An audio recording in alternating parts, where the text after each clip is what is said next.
भूपेंद्र यादव, मीनाक्षी लेखी, गंगापुरम किशन रेड्डी, अनुराग सिंह ठाकुर, अनुप्रिया सिंह पटेल, नारायण तातुरानी, पूर्णा देवी, सर्वानंद सोनोवाल, प्रतिमा भूमि, अश्विनी वैष्णव, भारती प्रवीण पवार। ईश्वर की शपथ लेता हूँ।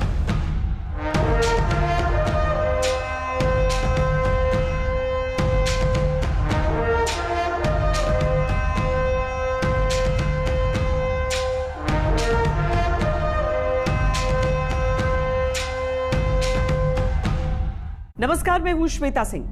राजनीति में संकेत और उनकी टाइमिंग बहुत मायने रखती है और जिस तरह मोदी सरकार में मंत्रिमंडल का विस्तार हुआ है वो कई इशारे कर रहा है। केंद्र की मोदी सरकार में शामिल मंत्रियों से लेकर बीजेपी शासित राज्य सरकारों तक, राज्य सरकारों से लेकर वोटर समीकरणों तक, वोटर समीकरणों से लेकर पार्टी संगठन और यहां तक कि कार्यकर्ताओं तक सबको कुछ न कुछ स्पष्ट संकेत और संदेश देने की कोशिश की गई।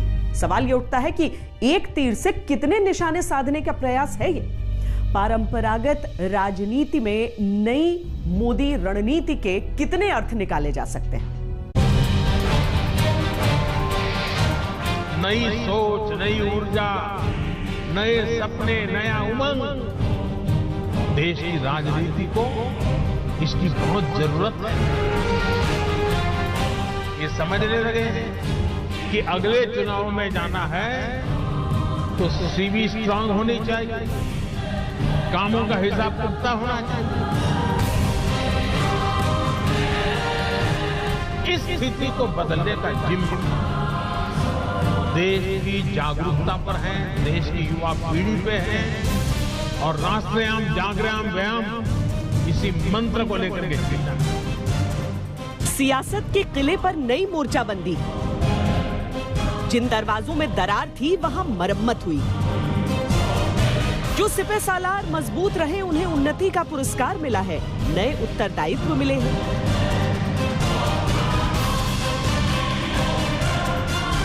अंदर अंदर भविष्य की नई चुनावी चुनौतियों से निपटने की नई फौज भी तैयार हो चुकी है। चुनौतियां मुद्दों की आए या वोट बैंक के गणित की, संकेत दिया है मोदी सरकार ने कि तैयार हैं हम।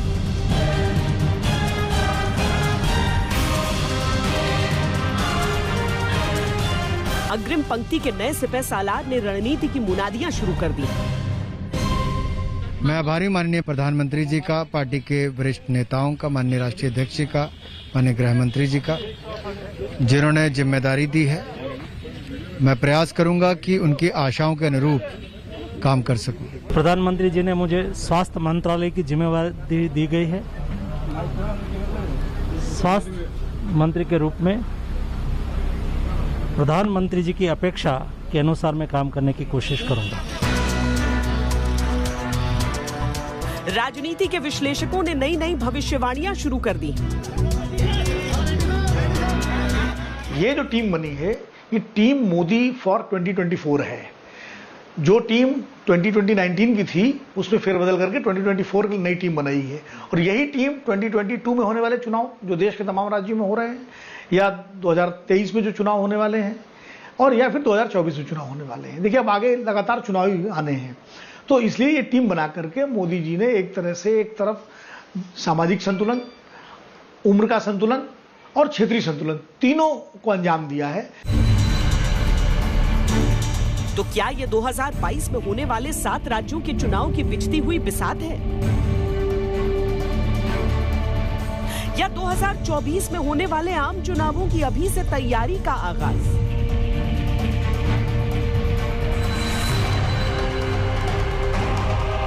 छह महीनों चुनावी सम्मान देके आप दलित समाज के, वंचित समाज के, पिछड़े समाज के लोगों को गुमराह नहीं कर सकते। कुर्मी समाज से ताल्लुक रखने वाले संतोष गंगवार जी जैसे कद्दावर नेता जो कई बार के सांसद हैं, उनको कैबिनेट मंत्री पद से हटा दिया गया। कई बार भर्ती करने के लिए या अपने लोगों को दिखाने के लिए और लोगों को भ्रमित करने के लिए ऐसी चीजें करते हैं। तो ये होना चाहिए कि अगर उनके दिल में खास इसी की उनके लिए जगह है तो ये चीज वो 2 साल पहले भी कर सकते थे।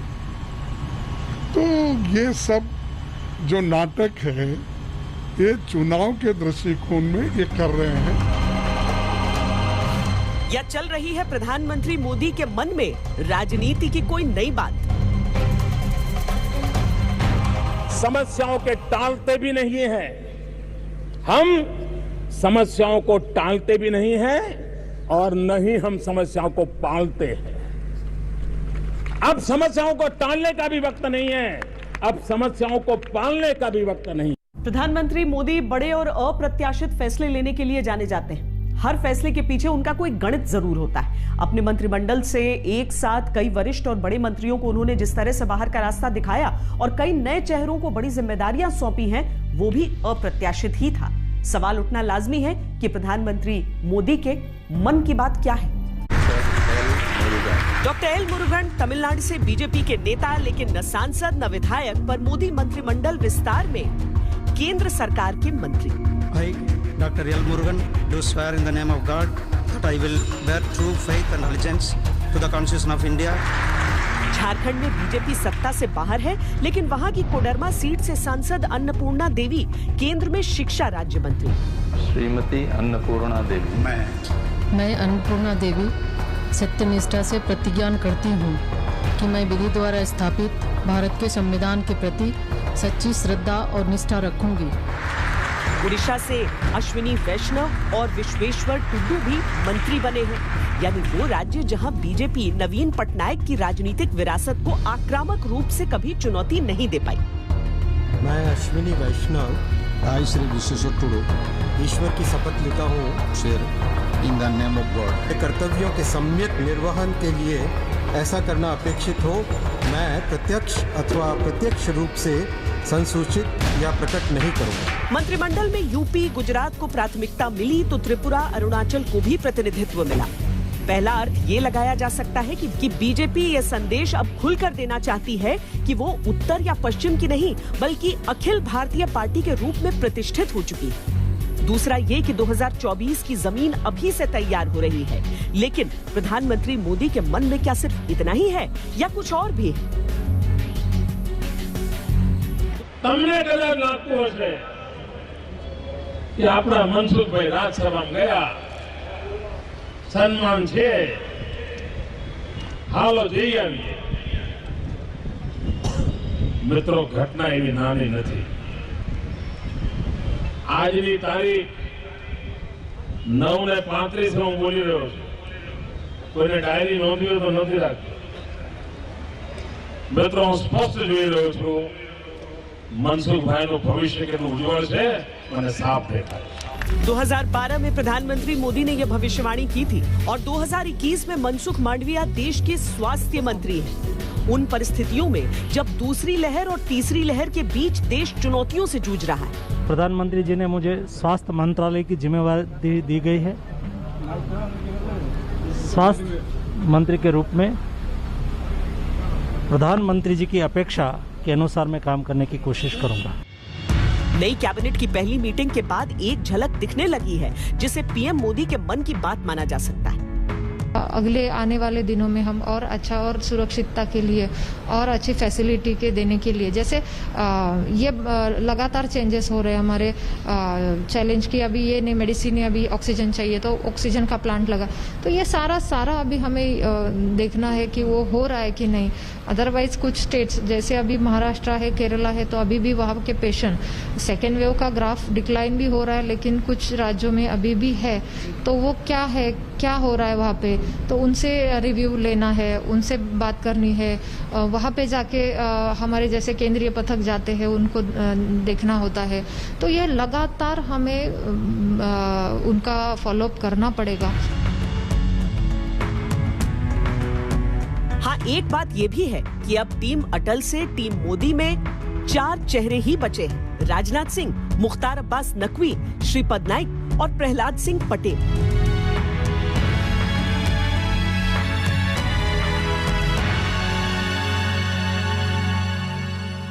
मोदी 2.0 में हुए नए बदलाव के बाद मंत्रिपरिषद की औसत आयु 61 साल से घटकर 58 साल हो गई है। इसमें सबसे कम उम्र के निशीथ प्रामाणिक भी मंत्रिपरिषद में शामिल हैं, जो सिर्फ 35 साल के हैं। 43 कुल मंत्रियों में 16 ऐसे हैं जो सांसद ही पहली बार बने। इस तरह का मंत्रिमंडल प्रधानमंत्री मोदी का कोई खास विजन है या भविष्य की राजनीति का कोई बड़ा संकेत?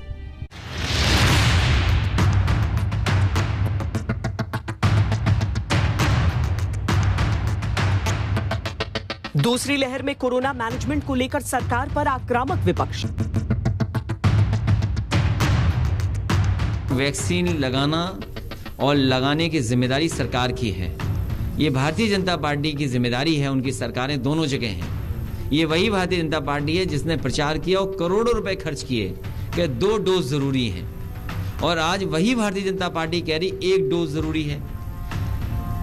हम चाहते हैं कि अगर वो वैक्सीन हमें लगाना चाहते हैं तो सबसे पहले उत्तर प्रदेश के गरीब, किसान, मजदूर, नौजवानों को वैक्सीन लगवा दें। सबसे ज्यादा लोकसभा सीट वाले राज्य उत्तर प्रदेश में सत्ता के समीकरण का उलझा गणित। तमाम सियासी जमातों को समझना चाहिए कि अब हम तुम्हारे रहमो करम पर नहीं है। जो सियासी जमात ये समझ रही है कि मजलूम अवाम अक़लियतों का कोई आवाज नहीं है और उनको सिर्फ एक इफ्तार की दावत करने से, उनको एक खजूर खिलाने से या एक मुशायरा करने से या कोई कव्वाली का प्रोग्राम करने से खुश हो जाएंगे।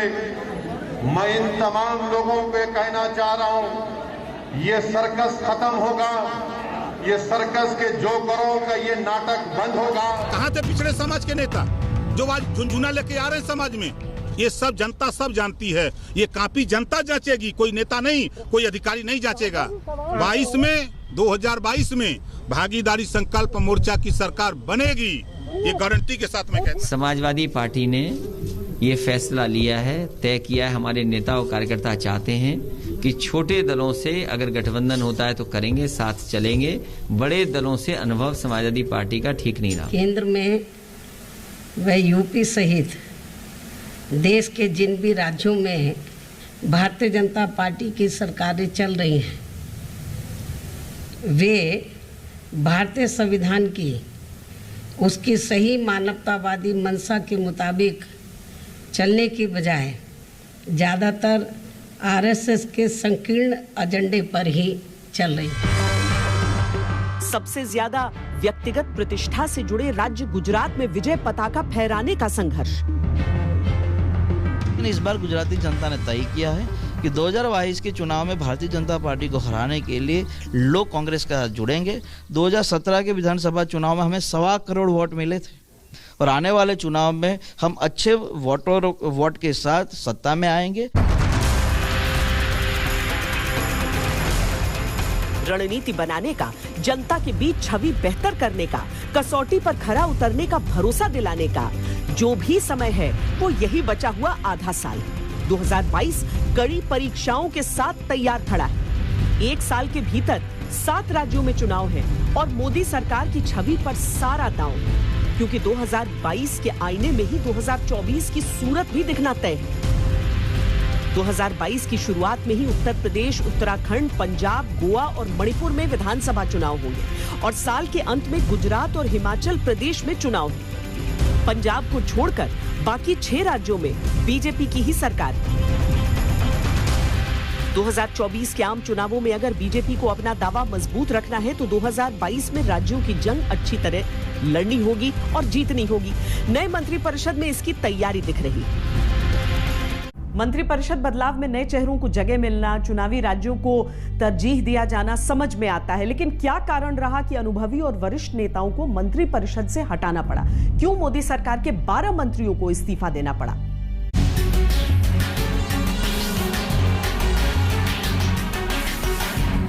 मैं नारायण तातुरानी, आई सर्वानंद सोनोवाल, ज्योतिरादित्य माधवराव सिंधिया ईश्वर की शपथ लेता हूँ।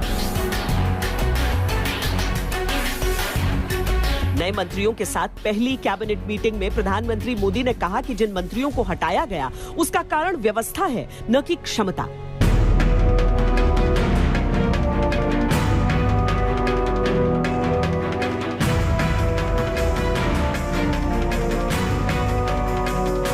लेकिन अगर चुनावी रास्ते पर आगे बढ़ती बीजेपी के लिहाज से देखा जाए तो चेहरों के चयन का मतलब ज्यादा समझ आता है। क्योंकि चेहरों के हिसाब से चुनावी मुद्दों पर असर होगा।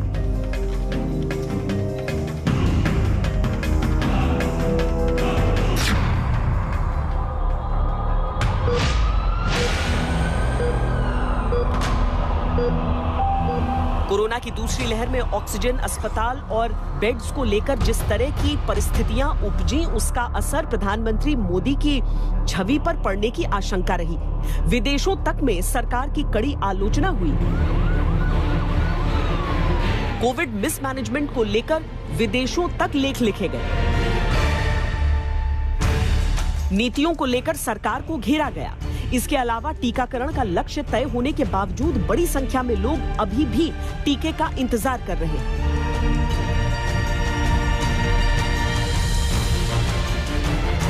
मोदी सरकार की बड़ी चिंता तीसरी लहर को लेकर है और तीसरी लहर का हश्र टीकाकरण की रफ्तार पर काफी हद तक निर्भर करेगा। नए स्वास्थ्य मंत्री ने पहली कैबिनेट मीटिंग में ये बात और स्पष्ट कर दी। सेकंड वेव्स में हमें जो दिक्कतें हमारे सामने आई, जो समस्याएं हमारे सामने आई, वो भविष्य में हमारे सामने इस स्थिति को हम भविष्य में कैसे निपटे, उसके लिए ये पैकेज 2 लाया गया है।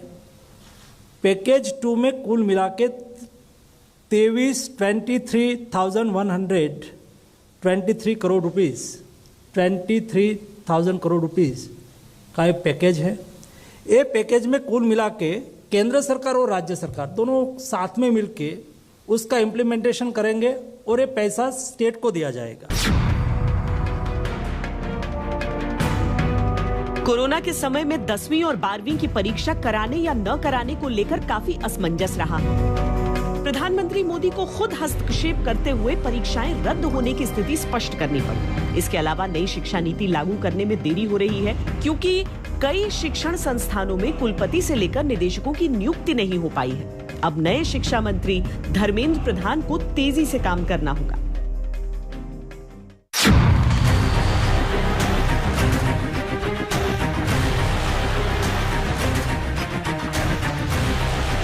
हमें देश को सिंगल यूज प्लास्टिक से मुक्त करना ही है।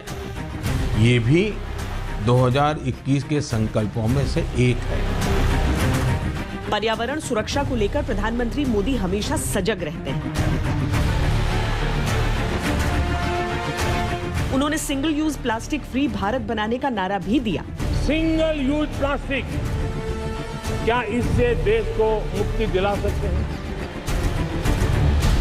लेकिन उनका ये ड्रीम प्रोजेक्ट बस नारे तक ही सीमित रह गया, आम चर्चाओं में भी नहीं आ सका। पर्यावरण सुरक्षा तैयारियों को लेकर भी कोई ठोस कदम अभी तक नजर नहीं आ पाया है।